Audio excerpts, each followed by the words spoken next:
കേരളത്തിലെ ടൂറിസം വളരാനുള്ള അടിസ്ഥാനപരമായ പല കാര്യങ്ങളിലും നമ്മൾ പുനർചിന്തനം നടത്തേണ്ട സമയം കഴിഞ്ഞു. അത് കഴിഞ്ഞ 4 വർഷമായിട്ട് ഞാൻ എൻ്റെ പ്ലാറ്റ്ഫോമുകളെല്ലാം കൃത്യമായിട്ട് പറയുന്ന ഒരാളാണ്.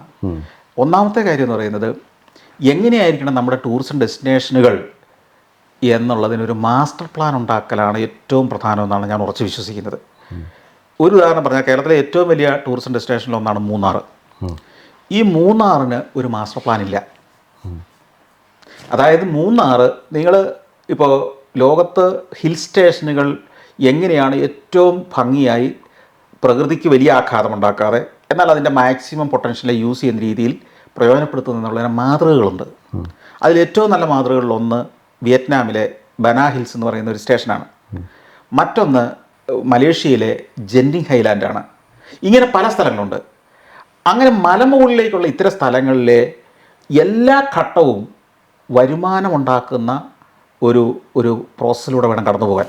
അതായത് ടൂറിസം എന്ന് പറഞ്ഞാൽ വരുമാനം ഉണ്ടാക്കാനുള്ളതാണ്, തൊഴിൽ കൊടുക്കാൻ വേണ്ടിയുള്ളതാണ്. ഈ വരുമാനം ഉണ്ടായെങ്കിലേ തൊഴിൽ കൊടുക്കാൻ പറ്റുള്ളൂ. ഈ തൊഴിലിൽ കൃത്യമായ പ്രതിഫലം, നല്ല പ്രതിഫലം ഉണ്ടെങ്കിൽ അവിടെ ആളുകൾ നിൽക്കുകയുള്ളൂ. അങ്ങനത്തെ പ്രതിഫലം ഉണ്ടായെങ്കിൽ മാത്രമേ ഈ പുറത്തേക്കുള്ള ഒഴുക്ക് നിർത്തി നമ്മുടെ ആളുകൾ ഇവിടെ പിടിച്ചു നിർത്താൻ പറ്റുള്ളൂ. ഗ്രാമീണർക്ക് വരെ ഇതിൻ്റെ പ്രതിഫലം, വരുമാനം, ടൂറിസത്തിൻ്റെ ഷെയർ കിട്ടുന്ന ഒരു സംവിധാനം രൂപപ്പെടണം. ഈ റെസ്പോൺസിബിൾ ടൂറിസം എന്ന് പറഞ്ഞൊരു സംവിധാനം വളരെ എഫക്റ്റീവായിട്ട് വളർന്നു വന്നിട്ടുണ്ട്. പക്ഷേ അതുകൊണ്ട് മാത്രമായില്ല.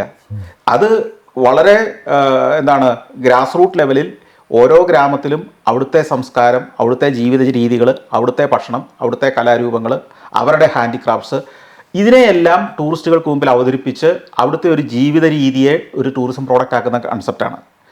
ഇതോടൊപ്പം തന്നെ ഞാൻ പറഞ്ഞല്ലോ, എൻ്റർടൈൻമെൻറ്റിൻ്റെ സാധ്യതകൾ.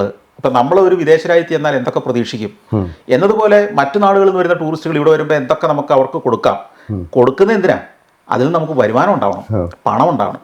അതിനെന്തൊക്കെ ഫെസിലിറ്റികൾ നമുക്ക് ഇവിടെ ഉണ്ടാക്കേണ്ടതുണ്ട്. ഇതിന് ഉള്ളൊരു കൃത്യമായ അടിസ്ഥാന ഒരു മാസ്റ്റർ പ്ലാൻ ഉണ്ടാക്കണം. ഉദാഹരണത്തിന് മൂന്നാറിലേക്ക് പോകുമ്പോൾ നമ്മൾ എങ്ങനെയാണ് പോകേണ്ടത്? ഇവിടുന്ന് വരുന്ന എല്ലാ കാറുകളും വാഹനങ്ങളും മൂന്നാറിലേക്ക് അങ്ങ് പോവുകയാണോ ചെയ്യേണ്ടത്?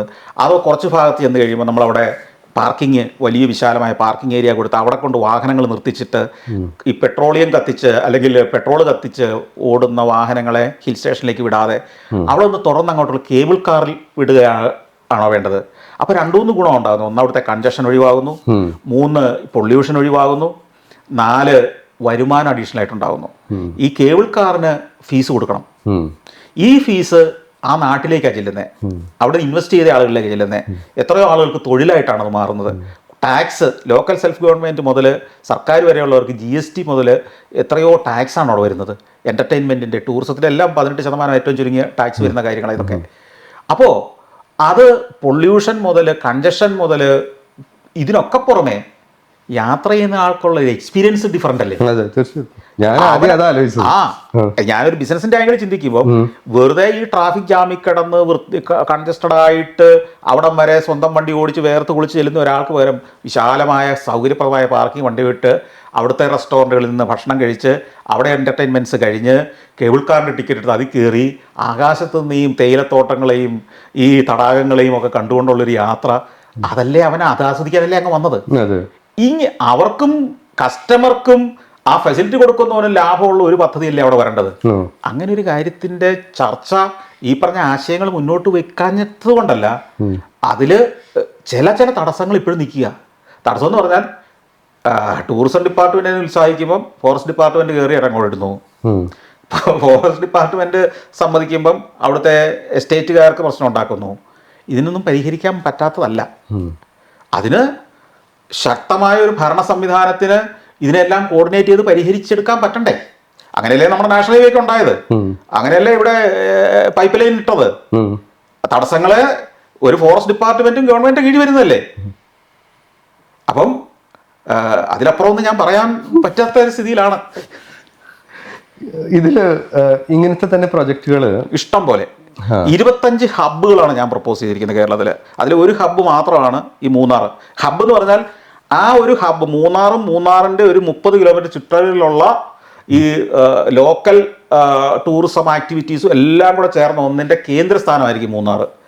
അവിടം വലിയൊരു എക്കോ സിസ്റ്റമായിട്ട് ഡെവലപ്പ് ചെയ്യും. അത് ഒരു എക്കണോമിക് കേന്ദ്രമായിട്ട്. അതുപോലെ ഒരു 25 കേരളത്തിൽ വന്നു കഴിയുമ്പം ആ 25 കേന്ദ്രങ്ങൾ അതിന് ചുറ്റിലുള്ള ഒരു 30 കിലോമീറ്റർ ചുറ്റിലുള്ള ഗ്രാമങ്ങൾ ഉൾപ്പെടെയുള്ള പ്രദേശങ്ങൾ വരുമ്പോൾ കേരളം മുഴുവൻ അതിന്റെ ബെനിഫിഷ്യറി ആയി മാറുകയല്ലേ. കേരളം എന്ന് പറയുന്ന ഒരു സ്ഥലത്തേക്ക് വന്നാൽ ലോകത്ത് ഏത് നാട്ടിലും കിട്ടുന്ന സൗകര്യങ്ങളും എക്സൈറ്റ്മെന്റും എല്ലാം നിങ്ങൾക്ക് അനുഭവിച്ചിട്ട് പോകാവുന്ന ഒരു സ്ഥലമായിട്ട് വന്നു കഴിഞ്ഞാൽ ഇന്ന് തായ്ലൻഡിലേക്ക് മനുഷ്യൻ ഒഴുകുന്നത് പോലെ, വിയറ്റ്നാമിലേക്ക് ഒഴുകുന്നത് പോലെ, സിംഗപ്പൂരിലേക്ക് ഒഴുകുന്ന പോലെ ഇങ്ങോട്ട് ആളുകൾ ഒഴുകുന്ന ഒരു കാലം വരും. വിദേശികൾ വന്നില്ലെങ്കിൽ വേണ്ടെന്നേ, നോർത്ത് ഇന്ത്യയിൽ ആളുകൾ ഒഴുകിയാൽ പോലും പോരെ. അതെ അതെ അതെ. ഇതിലൊക്കെ ഇപ്പോൾ കേരളത്തിന്റെ വേറൊരു പ്രശ്നം, പണക്കാരായ ആളുകളും പണമില്ലാത്ത ഗവൺമെന്റും. അപ്പം ഈ ഇൻവെസ്റ്റ് ചെയ്യാനായിട്ട് ഗവൺമെന്റ് കയ്യിൽ പൈസ ഒന്നും കാണത്തില്ല. അതാണ് പ്രധാന പ്രശ്നം. അത് തന്നെയാണ് പ്രധാന പ്രശ്നം. പക്ഷെ അതിന് സൊല്യൂഷൻ ഉണ്ടെന്നേ. ഞാനൊരു കാര്യം ചോദിക്കട്ടെ, നിങ്ങൾ ആധുനികമായ ഏതെങ്കിലും സൗകര്യം അനുഭവിക്കുന്ന സർക്കാരിൻ്റെതാണോ ഇന്ന്? നിങ്ങളൊരു നല്ല സിനിമ കാണണമെന്ന് തീരുമാനിക്കുന്നു, സർക്കാരിന്റെ തിയേറ്ററിൽ പോകണമെന്ന് വാശിയുണ്ടോ? പ്രൈവറ്റ് മൾട്ടിപ്ലക്സിൽ പോയിരുന്ന് സുഖമായിട്ടിരുന്ന് കാണുന്നു. നിങ്ങൾ ചികിത്സിക്കണം, നിങ്ങൾക്ക് നല്ല ഏറ്റവും മികച്ച ചികിത്സ വേണമെങ്കിൽ നിങ്ങൾ കാശുണ്ടെങ്കിൽ എവിടെയാ പോകുന്നത്? അല്ല, പ്രൈവറ്റ് പ്ലേയേഴ്സിനെ കൊണ്ടുവരണം എന്ന് തന്നെയാണ് ഞാനും വിചാരിക്കുന്നത്. പക്ഷെ അത് മാത്രമല്ല, അതിൽ എനിക്ക് പലപ്പോഴും തോന്നിയിട്ടുള്ള ഒരു കാര്യം, മലയാളികൾ, പുറത്തുള്ള മലയാളികൾ കണ്ടമാനം പൈസക്കാരുണ്ട്. ഇവരോടൊക്കെ ചോദിച്ചാൽ അവർ പലരും സംരംഭങ്ങൾ തുടങ്ങാൻ ശ്രമിച്ചിട്ടുമുണ്ട്, ആരെങ്കിലുമൊക്കെ പറ്റിച്ചിട്ടുണ്ടാവും. നല്ല ഹ്യൂമൻ റിസോഴ്സ് ഉണ്ട്, ആളുകൾ. ഇവർ രണ്ടും കണക്ട് ചെയ്യാനായിട്ട് എന്താ നമുക്ക് പറ്റാത്തതെന്ന് പറഞ്ഞാൽ അതിനുവേണ്ടിയുള്ളൊരു ശ്രമം കുറച്ചുകൂടെ ആത്മാർത്ഥമായിട്ടും ഇൻറ്റൻസീവായിട്ടും ഉണ്ടാവണം. അത്രേ ഉള്ളൂ. നടക്കാത്ത കാര്യമല്ല. കാരണം ഇപ്പോൾ ഉദാഹരണം പറഞ്ഞാൽ, ഞാൻ കഴിഞ്ഞ ദിവസം LSGDയുടെ ഒരു സെമിനാർ ഉണ്ടെന്ന് ഞാൻ പറഞ്ഞല്ലോ. അതിൽ ഞാൻ പറഞ്ഞൊരു കാര്യം ഇതാണ്, ഈ ഇൻവെസ്റ്റേഴ്സ് ഇന്ന് ഉദ്യോഗസ്ഥരെ തേടി നടക്കുന്ന, ഉദ്യോഗസ്ഥരുടെ പിന്നാലെ നടക്കുന്ന ഒരു സാഹചര്യമുള്ള കാര്യം. പല വിൻഡോസ് ഉണ്ടായിട്ടുണ്ടെന്നൊക്കെ പറഞ്ഞാൽ പോലും, എന്നാൽ കാര്യം നേരെ തിരിഞ്ഞെന്ന് വിചാരിച്ചേ, ഉദ്യോഗസ്ഥൻ്റെ ആവശ്യമാണ്, മൂന്നാറിലെ പഞ്ചായത്തിൻ്റെയും പഞ്ചായത്ത് ഉദ്യോഗസ്ഥരുടെ ആവശ്യമാണ് ഈ വർഷം 5 റിസോർട്ടെങ്കിലും അവിടെ വന്നിരിക്കണം. അത് അവരുടെ ടാർഗറ്റാന്നിരിക്കട്ടെ. ഇതിന്റെ കേരളത്തിൽ തന്നെ സർക്കാർ സ്കൂളുകളിൽ ഇത് വളരെ ഭംഗിയായിട്ട് പഠിച്ചിട്ടുണ്ട്. പിള്ളേർ വരേണ്ട അവരുടെ ആവശ്യമായപ്പോ അങ്ങനെ വന്നാൽ ഞാനൊരു കാര്യം ചോദിക്കട്ടെ, പിന്നെ ഇവനെ നടത്തുവോ? അതോ ഇവന്റെ വീട്ടിൽ കൊണ്ടുപോയി സർട്ടിഫിക്കറ്റ് കൊടുക്കുവോ? ഓരോ പഞ്ചായത്തിന്റെയും ടാർഗറ്റ് ഈ വർഷം മൂന്നാർ പഞ്ചായത്തിൽ 10 പുതിയ റിസോർട്ട് വന്നിരിക്കണം, അല്ലെ 2 കേബിൾ കാർ സംവിധാനം വന്നിരിക്കണം. അങ്ങനെയാണ് അവരുടെ ടാർഗറ്റെങ്കിൽ അവർ ഇൻവെസ്റ്റർ മീറ്റ് നടത്തില്ലേ? അവർ കണ്ടുപിടിക്കാൻ ഇറങ്ങില്ലേ? മൂന്നാർ പഞ്ചായത്ത് പ്രസിഡന്റ് സെക്രട്ടറിയും കൂടെ ഇറങ്ങില്ലേ? നമുക്ക് കേബിൾ കാർ ഇൻവെസ്റ്റ് ചെയ്യാൻ പറ്റിയ ആരാ ഉള്ളത്? അങ്ങനെ അവർ ഗൾഫിൽ അന്വേഷിക്കും, ഇന്റർനെറ്റിലൂടെ അന്വേഷിക്കും, പരിചയക്കാരെയൊക്കെ അന്വേഷിക്കും, അവര് മീറ്റ് വിളിച്ചു കൂട്ടും, ആളുകൾ വരും, എന്താ അവർക്ക് പറയാനുള്ളതെന്ന് കേൾക്കും. ശരി, അവരെ സമ്മതിക്കുകയാണെങ്കിൽ ഇവര് അങ്ങോട്ട് ചെന്ന് സൗകര്യങ്ങൾ കൊടുക്കില്ലേ? തീർച്ചയായിട്ടും. അത് വന്നാൽ കഥ മാറിയില്ലേ? ഇന്ന് ഞാൻ എത്രയോ വിദേശ രാജ്യങ്ങളിൽ പോയി, മലയാളികളുടെ സമ്മേളനങ്ങളിൽ പോയി ഇതേ വിഷയം സംസാരിക്കുന്നതാണ്. പലയിടത്തും ഞാൻ ഈ നാടിനെ ഡിഫെൻഡ് ചെയ്യേണ്ട ജോലി എൻ്റെതായിട്ട് വരിക. അവരൊക്കെ എന്നോട് പറയുന്നത്, കേരളത്തിൽ എന്ത് വിശ്വസിച്ച് ഞങ്ങൾ ഇൻവെസ്റ്റ് ചെയ്യും? ഇതാണ് ചോദിക്കുന്നത്. ഇത് കഥ നേരെ തിരിഞ്ഞു കഴിഞ്ഞാൽ, ഞാൻ പറഞ്ഞല്ലോ, അവരെ പോയി ഗവൺമെന്റ് ക്ഷണിച്ചുകൊണ്ട് വരികയും ഗവൺമെന്റ് സൗകര്യങ്ങളെല്ലാം അങ്ങോട്ട് എത്തിച്ചു കൊടുക്കുകയും ചെയ്യുകയും, ഇതിലെ ഏറ്റവും തടസ്സം നിൽക്കുന്നതാരാ? ഏറ്റവും താഴത്തെ സെൽഫ് ഗവൺമെന്റ്. അതായത് മുഖ്യമന്ത്രി അല്ലല്ലോ പലപ്പോഴും ഈ സംരംഭത്തിന് തടസ്സം നിൽക്കുന്നത്. തീർച്ചയായിട്ടും അല്ല. ആ മുഖ്യമന്ത്രിയുടെ പാർട്ടിയുടെയോ അല്ലെങ്കിൽ പ്രതിപക്ഷത്തിന്റെയോ ഏറ്റവും താഴത്തെ ലെവലിലുള്ള ആളുകളായിരിക്കുമല്ലോ പഞ്ചായത്തിലും ഇതിലൊക്കെ ഭരിക്കുന്നത്. പഞ്ചായത്ത് വാർഡ് മെമ്പർ നോക്കിയാൽ പോലും വേണമെങ്കിൽ ഇവരെ ഒരു 6 മാസം നടത്തിക്കാം. അപ്പോ അവരുടെ ആവശ്യമാണിതെങ്കിലും ഒരു വർഷം 5 പ്രോജക്റ്റ് പഞ്ചായത്തിൽ വരുത്തേണ്ടത്, അല്ലെ പ്രോജക്റ്റ് വിട്, ഒരു വർഷം 200 പേർക്കെങ്കിലും പഞ്ചായത്തിൽ തൊഴിൽ കൊടുത്തിരിക്കണം, പുതിയതായിട്ട് തൊഴിൽ കൊടുത്തിരിക്കണം എന്നാണ് പഞ്ചായത്തിന്റെ ടാർഗറ്റ് എങ്കിൽ അതിനുള്ള സംരംഭങ്ങൾ കൊണ്ടുവന്നല്ലേ പറ്റൂ അവർക്ക്. അതിന് ഇവരുടെ പുറകെ നടക്കേണ്ടി വരില്ലേ? അതാണ് ലോകം മുഴുവൻ നടക്കുന്നത്. അല്ല, ഇത് എങ്ങനെ നമുക്കിത് കേരളത്തിൽ നടപ്പാക്കാൻ പറ്റും? കാരണം ഞാൻ ചോദിക്കാൻ കാരണം, പലപ്പോഴും എനിക്ക് തോന്നിയിട്ടുണ്ട് കേരളത്തിൽ അഴിമതി കുറവുള്ളത് കൊണ്ടാണ് ഇത് പലതും നടക്കാത്തത്. അതെ, വാസ്തവ. അപ്പം ഞാനിത് കൃത്യമായിട്ട് പറയാം. കാരണം വെച്ച് കഴിഞ്ഞാൽ ഇപ്പൊ തമിഴ്നാട്ടിൽ ഒരു പ്രോജക്റ്റ് വളരെ എളുപ്പമെന്ന് എല്ലാവരും പറയും. ഞാൻ അവിടെ പല പ്രോജക്റ്റ് നടത്തിയിട്ടുള്ള ആളാണ്. എനിക്കും അവിടെ ലാൻഡ് ഉണ്ട്. ഞാൻ തമിഴ് ലേബർ ഇന്ത്യ എന്ന് പറയുന്ന പ്രസിദ്ധീകരണത്തിന്റെ തമിഴ് വേർഷൻ ഞാൻ പ്രസിദ്ധീകരിച്ചിരുന്നതാണ് അവിടെ. അവിടുത്തെ കാര്യം എങ്ങനെയാണെന്നറിയോ? നിങ്ങൾ കരുതുന്ന പോലെ അവിടെ എല്ലാം ഈസി ആയതുകൊണ്ടോ അവിടെ ഒരു അഴിമതി ഇല്ലാത്തത് കൊണ്ടോ ഉദ്യോഗസ്ഥന്മാരെ നമ്മളെ ഇങ്ങോട്ട് സഹായിക്കുന്നതുകൊണ്ടോ ഒന്നുമല്ല. അവിടെ ഒരു സിസ്റ്റം ഉണ്ട്. ഇപ്പം ഞാൻ എൻ്റെ ഒരു പ്രോപ്പർട്ടിയിൽ ഒരു പുതിയൊരു പ്രോജക്റ്റ് തുടങ്ങാൻ ശ്രമിച്ചപ്പം അത് അഗ്രികൾച്ചർ ലാൻഡാണ്. ഞാൻ വാങ്ങുമ്പോൾ അത് കൺവേർട്ട് ചെയ്ത് തരും, ആപ്ലിക്കേഷൻ കൊടുത്താൽ മതി.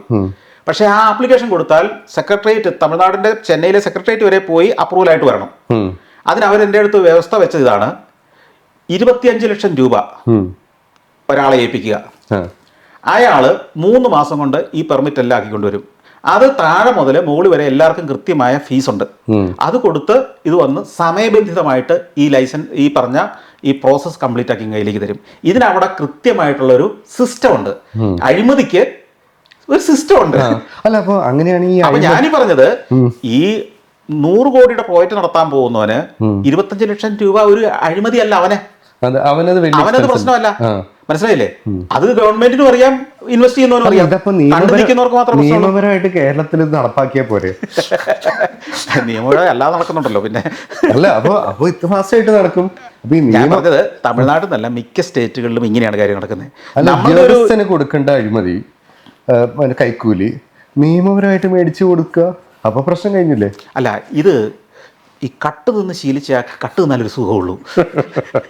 നേരെ മുമ്പിൽ വിളമ്പി കഴിയുമ്പോൾ അവനത് കഴിക്കില്ല. വേണ്ടെന്ന് പറയും. ഇരുട്ടിന്റെ മറവിൽ ചെന്ന് അത് തിന്നുന്നതിന്റെ ഒരു സുഖമുണ്ടല്ലോ. അല്ല, ഇത് മാറ്റുക എന്നുള്ളത് എല്ലാ മലയാളിയുടെയും അല്ല, അതിന്റെ പ്രശ്നം എന്ന് വെച്ച് കഴിഞ്ഞാൽ, നമുക്ക് ഈ പ്രബുദ്ധത കൂടുതലും സാമൂഹ്യ ബോധം കൂടുതലായതുകൊണ്ട് നമ്മൾ ഇതിനെ സമ്മതിക്കില്ല. ഈ അഴിമതിയെ സിസ്റ്റമാറ്റിക് ആക്കാൻ നമ്മൾക്ക് പറ്റില്ലല്ലോ. പെർഫോമൻസ് ബോണസ് അതാണ് ചെയ്യേണ്ടത്. ശരിക്കും പറഞ്ഞാൽ ഇൻസെന്റീവായിട്ടോ ഇൻസെന്റീവായിട്ട് ഗവൺമെന്റ് ജോലിക്കാർക്ക് ഇതൊക്കെ കൊടുത്താൽ രാഷ്ട്രീയക്കാർക്കും വേണം അത്. ഇപ്പൊ ഞാൻ മുമ്പേ പറഞ്ഞ പോലെ 1000 കോടി രൂപ ഇലക്ഷന് വേണ്ടി ചെലവഴിക്കുന്ന ഒരു പാർട്ടിക്ക് കള്ളത്തരത്തിലൂടെ അല്ലാതെ എങ്ങനെ പൈസ ഉണ്ടാക്കാൻ പറ്റും? അല്ലെങ്കിൽ ജനങ്ങളെല്ലാം പിരിവെടുത്ത് ഇത്രയും കൊടുത്തിട്ടുണ്ട്, 1500 കോടി രൂപ അല്ലെങ്കിൽ 2000 കോടി രൂപ ഒരു വർഷം കൊടുത്തിട്ടുണ്ടാവണം. അത് കൊടുക്കുന്നില്ലെങ്കിൽ പിന്നെ പാർട്ടി ഫംഗ്ഷൻ ചെയ്യട്ടെ. എത്രയോ ഓഫീസുകളുണ്ട്, അവിടെയൊക്കെ സ്ഥിരമായി വന്നിരിക്കുന്നവന്റെ വീട്ടിൽ അരി മേടിക്കുന്നത് എങ്ങനെയാണെന്ന് ചിന്തിച്ചു നോക്കിയേ. അല്ല, അപ്പം അത് നേരത്തെ BJP ഇലക്ട്രൽ ബോണ്ട്സ് കൊണ്ടുവന്നിരുന്നല്ലോ. അതിലൊക്കെ ട്രാൻസ്പെറൻസി കുറച്ചും കൂടെ കൂടുതൽ വന്നാൽ അതൊക്കെ ശരിയാവുമായിരിക്കും. അല്ല, ഇതിൻ്റെയൊക്കെ ഇതൊക്കെ യാഥാർത്ഥ്യമാണെന്ന് നമ്മളും കൂടെ അംഗീകരിക്കണം, പൊതുജനവും അംഗീകരിക്കണം.